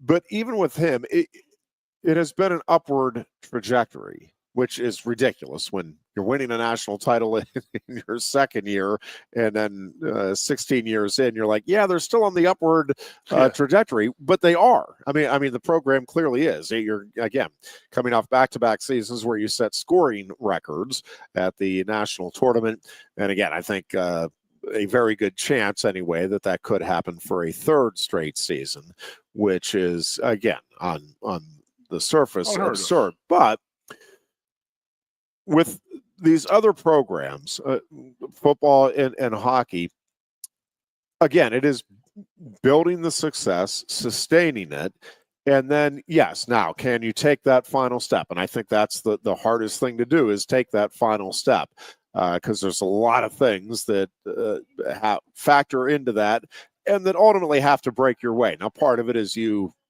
making things break your way, but as we've talked about, Goon, that there is an element of luck to any ultimate success. You need some health, you need some things to come your way. Sure. And in a sport like football, somewhere along, you got to get a bounce that just goes your way. A break that it's just, that was, man, our lucky day. It's just, you do. That's just part of it. But I think when you look at it, like, in particular, the three programs that immediately come to mind, but let's just stay with football for a moment. Like, they have had, again, very good success, not the ultimate, but very good success for a long period. Then they make the breakthrough, get to the Final Four this past year. And now, can they take that final step? We'll find out. I think they definitely have an excellent chance to do that. And you'd love to see them do that, obviously, if you're a Penn State fan. But they are in a position where they legitimately can feel like, hey, this is it. Like, this is the year where we put the exclamation point on what we've been doing here in the Franklin era. Same thing with Guy Godowski and the hockey program. Yeah, nothing guaranteed for either one. I don't think you sit here and say, man, there's just no way they can't lose. There's other programs that are obviously also really, really good in the respective sports. Same thing with men's lacrosse. I just think Ambroni has done a great job of setting expectations, kind of changing the paradigm of what Penn State lacrosse can be, much the way, Godowski with hockey. And I think, with James Franklin and football, it's in some ways what Franklin is doing, even under Joe Paterno, is unprecedented in terms of year after year, the 10 victories. Now, again, the next step is, all right, you got to finish it off and win the whole thing. And, we'll see. Again, I think at some point, whether it's this year or somewhere in the next few, I think that is going to happen here for this program. This was an issue when I was playing with many college football coaches. Tom Osborne, Bobby Bowden. They hadn't won a national title. The whole world was, but no one was giving them crap. No one was talking about getting rid of Bobby. Well, yeah, they were saying you need to make the next step, but they weren't like, there are people who were sitting there saying Franklin's got to go if he doesn't win a national. Well, here's the thing. So, yeah, I think there were, and I think yes, and I think proportionally, it was the same number. Like, there's not a lot of people calling for, but you go to the message boards, you might think the difference is, the knuckleheads at Florida State who are like, I think Bobby Bowden, we're just not getting the most. Well, they were talking to their friends in the bar, and everybody else was like, well, you're a knucklehead, and that was the end of it. Now you have the keyboard warriors, and, I know what and I think it just changes the perception. I think in both cases, the overwhelming majority of Penn State fans, I think, know what they have in James Franklin, feel fortunate. Yeah, and they want the national title. Like, James Franklin is probably a little frustrated that they haven't been able to break through and get the title just yet. But I think, again, what he has done is put them in position to where they can legit challenge on a regular basis. And I think if you're a top 10 program, you're challenging 10 more often than not here. I think the Bobby Bowden stat of his top 10 straight, maybe even top 4. Well, he had 10 to 15 straight years of top 3 or 4 finals in the country. Yeah, and again, to some degree, you understand that's you're getting into sports, right? But if you're a competitor, because you want to win championships, like that's what it's all about. But like when you go back, for as much grief as the Buffalo Bills getting to 4 straights, are you kidding me? Like the level of excellence that you have to have over a sustained period of time. I mean, it's only happened twice. It's that a team went to the Super Bowl 4 straight years, and both of them lost 4 straight. Yeah, think about that. Yeah, it is. So, I mean, let's go back to the Bowden thing of finishing top 3 or 4, top 5. Let's just say that for like 10 or 12 years in a row, not winning a national title until '93, but that record started like '85 or '86, I believe. So, there's a guy who we complain about not getting, we should have played for national titles and this and that. And they had 1 loss sometimes during the years, and they weren't getting a shot. Like, that's crazy, man. Because nowadays you got teams with 2 losses going out there and winning national titles. The pressure of back in the 80s and 90s of winning every game, you understand what I'm saying? Yeah. Like he lost a game to Miami every year. Every year he lost to Miami. And they played for 1 national title in that 5-year window there when he was doing that. And that's because other teams were staying undefeated, or he couldn't get that one team that team in there. And man, that was football is a little different too because it wasn't all decided on the field. What do you mean, Jeff? Like that I don't understand what you mean by that. That is the one thing to me that is a little different with college football compared to say the NFL or any other sport that's ever NHL competed or in the history of this wrestling of this or country. yes, exactly. Every sport in the world has been contested with a tournament or a championship game playoff since the start of time, except for college football. I'm telling you, my best analogy was that article that got written by geez Louise, guy who wrote Season on the Brink. John Feinstein. Yes, John Feinstein. He had a magazine called Inside Sport, and he said, because there's a picture of me in it in the article, and I framed it, so I have the article framed and I read it, and it's the best thing I've ever heard. I mean, you've heard me say it a couple times now. It's the best analogy I heard. Is think about the NCAA Final Four in basketball.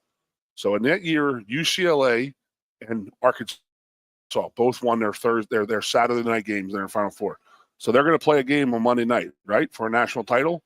So said if this was college football, they would tell both teams to go home, and we're going to vote on Sunday to see who actually would win the game, and that's who we're going to pick to be a national champion.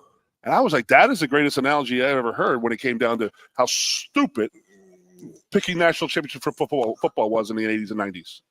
Yes, just stupid.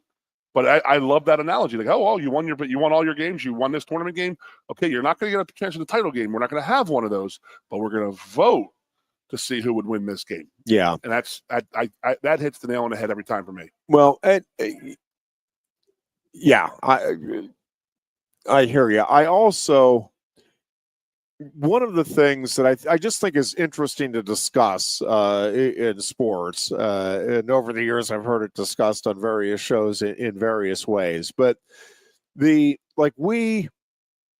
are very, again, championship focused. It's like greatness is winning titles, and I won't argue that point. That is the ultimate objective and the ultimate goal for all involved. That being said, is winning a Super Bowl and going to just one Super Bowl over a 5-year period, I would argue that is not actually more impressive. It's a greater accomplishment in and of itself, maybe. But going to 4 straight Super Bowls is, I mean, there's a reason. Yeah. the Bills are it's happened once, and that's sustained success. You know, the Braves, now they won a title, but whatever the run there was, I still hold that over the Braves' head. And it's the same thing. Baseball is actually an interesting sport because, again, in many ways, I would argue the tougher accomplishment in baseball is not winning the World Series. It's having the best record in all of Major League Baseball over 162 games. You have to be really special. Now, if you have the best record over 162 games and then you lose the first round series, you're an afterthought. You know, the New England Patriots going undefeated in the regular season. All of the Super Bowl titles that Tom Brady and the Patriots won, phenomenal. Hats off to them. Still hurts them. But there's no. Brady has talked about it pretty openly, like that. It still it bothers him that they didn't finish that thing off. But no question, championship is the objective. That's what everybody wants to celebrate. But consistency, consistently great, is probably actually the harder standard to live up to over a long period of time, over multiple seasons. What was the Steelers? And obviously, if you can combine both, that's off, even better. Two off, okay. and two. So that was 2 totally different teams, pretty much.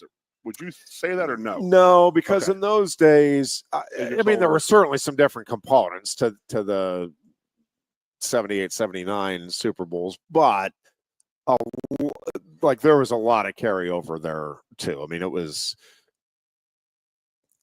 yes, I mean, 2 different teams, yes, but a lot of the key personnel was still there. Nowadays, it would be, I mean, it really would be 2 I talked to my completely guy from the Eagles, different and teams. he's like, the issue with drafting so well, which they've done the last few years, is they can't sign these guys. Yeah. So I think what they've ended up doing is they're taking second and third round guys who are starting them for 3 years, but are not superstars. And they're not taking them on the second contract, and they're trading them away to get draft picks. I mean, geez, man, it is a juggernaut down there right now. It is. It really, truly, truly, truly is what they're doing down in Philadelphia with those. Yep. God bless. We deserve it. Yeah. This is what I had to deal with you people my whole life. Steelers. You don't deserve anything. Steelers. Yes, they do. Don't deserve yes, a doggone thing. Nope. Ironhead. So we're not going to do a list Thursday? You wouldn't do that to me? I know the Boots just did the top 25 players in offense and defense in the I'll give you the players that would football. be on the ballot for consideration. How's that? I'll give you my. You're really stepping out on that one. I'll give you my leanings on. So you got Nico at 1. You got couple. Nico at 125, and I agree with that. I'm cool with that. Yeah, although Luke Lillidahl is just getting started, kids. This is just pending this year. We're not going to count next season. No, and I will say, I'm curious. Final X will be coming up here in just a few weeks, and there's a few matches there.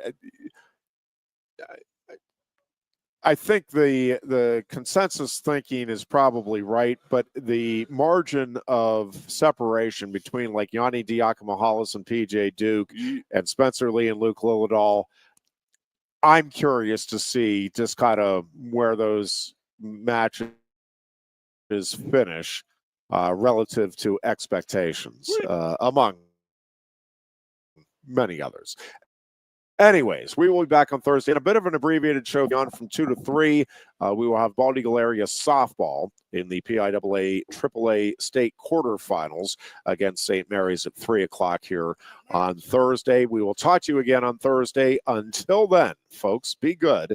May means warmer weather, the official start of the summer season, and the month that we want to see you in a Kia more than ever at Lion Country Kia.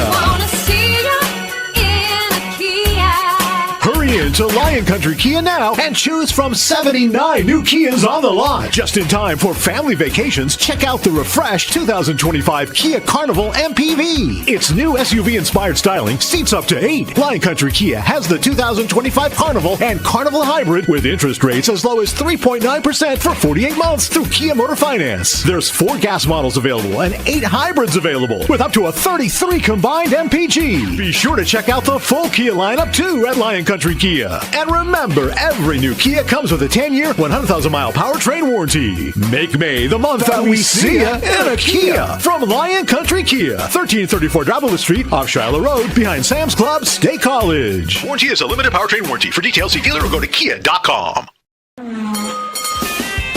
If you love wings, if you love rings, and all kinds of other tempting things, great times, great food, get to Quaker Steak Lube. Get our Best Wings USA, signature sauces, mouth-watering appetizers, or any of our delicious award-winning lube favorites.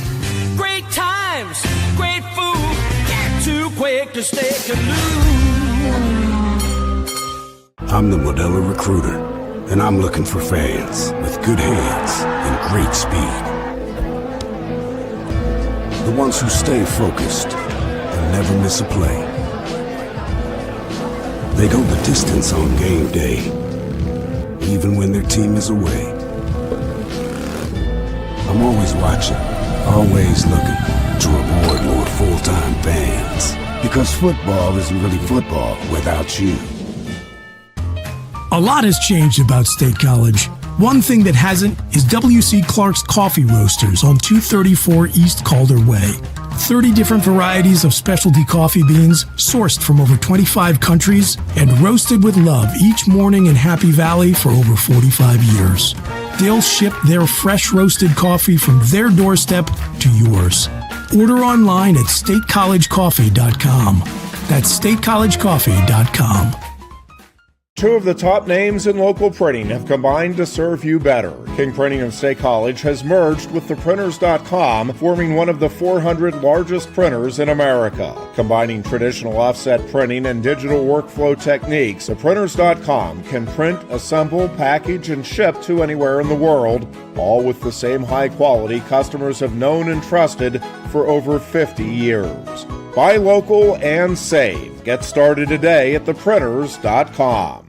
Hi, welcome to Timberland Federal Credit Union, a financial cooperative for its members, tracing all the way back to 1973. Experience Timberland Federal Credit Union, where you're greeted with a smile and financial solutions are tailored to your unique life journey. Here, we're not just financial professionals, we're your neighbors, people invested in your financial needs, literacy, and empowerment. Your dreams matter to us, whether they're about buying a home, growing a nest egg, or embarking on new adventures. TFCU draws from the past and invests in the future, offering modern tools like online banking to give you the freedom to manage your money practically anytime. Additionally, we're passionate about giving back both time and resources because enhancing our community is at the core of why we're here. Visit TFCU in person or online to learn more about our services and apply for a membership today. WFXS. Once again, the Fox, your sports radio. Broadcasting live, loud and proud from Central PA's Sports Authority, WFXS America. 98.7, the Fox State College, the Goon and Ironhead.